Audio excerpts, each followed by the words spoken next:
Well, I find it actually quite nice. It's a very gay-friendly city, and it's most of all it's a very beautiful city, and it's a nice community. My boyfriend is Swedish. I'm getting married in August, so that would say enough. I would say I fell in love with the Swedish culture. I think the old town is pretty amazing. There is still so much history, and the buildings are very fresh, and we've been taking care of it so good. Well, just look around here, you know, beautiful people, fun people, and yeah, nice, relaxed atmosphere. Yeah, basically anywhere in Stockholm, it's beautiful.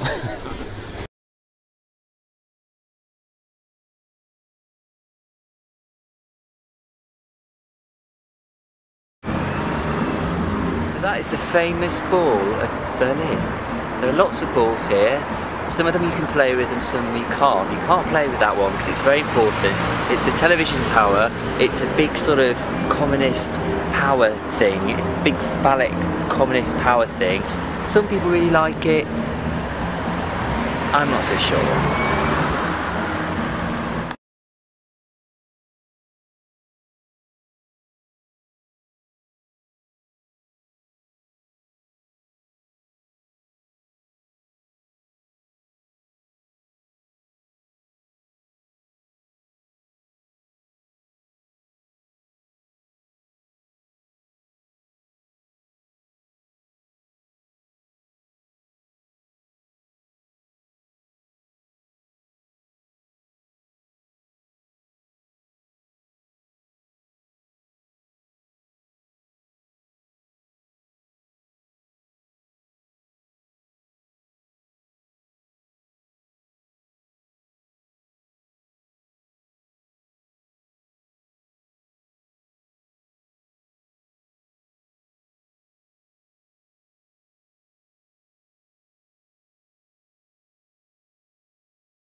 Hola, soy Pablo de Luca, estamos en Buenos Aires. Hola, mi nombre es Gustavo Noguera, somos de G-Maps y de G-Network 360. Hello, my name is Pablo de Luca. We are now managers of Out Now Latin America. We are managers of the new offices in Buenos Aires. Hi to everybody, thanks for being part of this project. We are proud to be part of Out Now Global.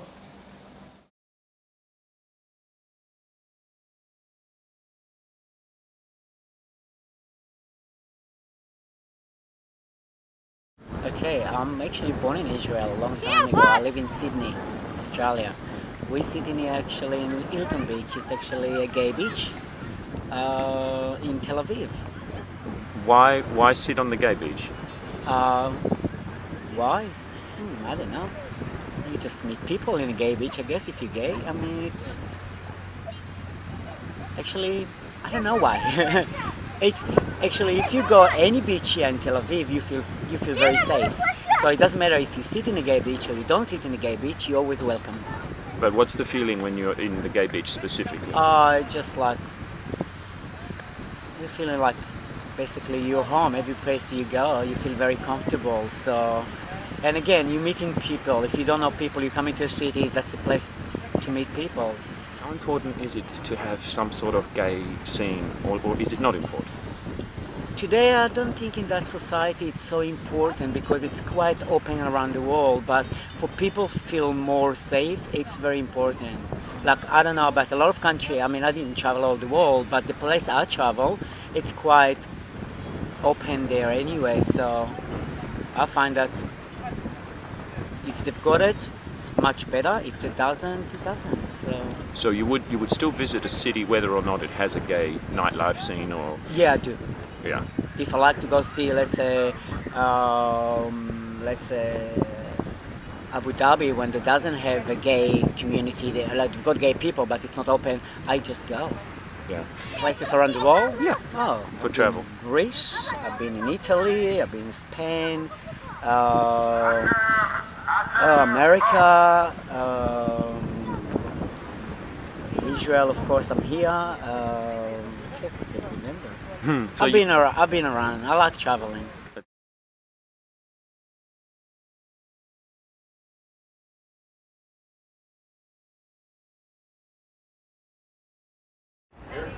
Do you think that lesbians face any particular issues when they travel?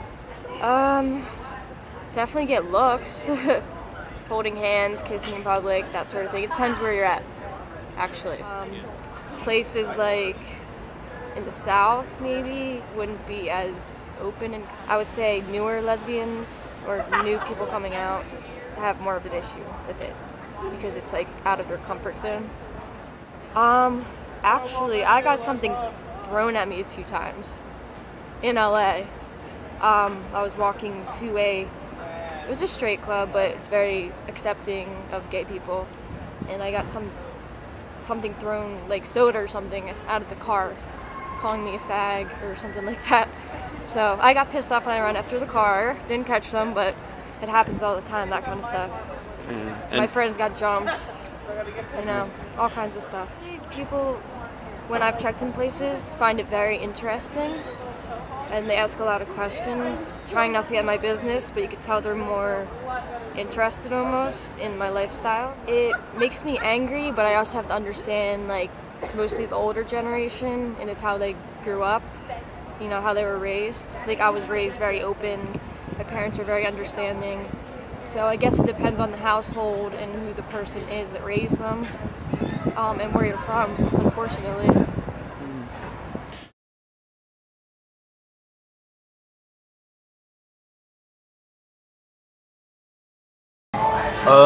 Let's see, well, I travel a lot because of my job, but also because of pleasure.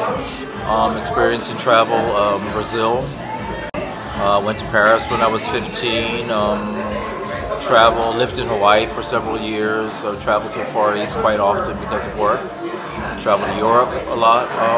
A lot of travel, period.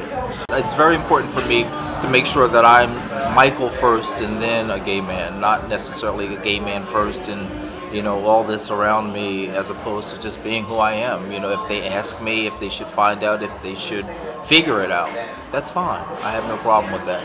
But, you know, I just go and be myself and want to explore what's there in a certain point, a certain city. And do you think that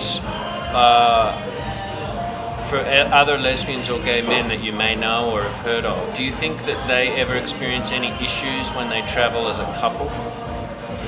Oh yes, because that's just amplified from being a gay man or gay woman to being a couple. If people don't like gay people, can you imagine the disdain that they would have for the whole couple?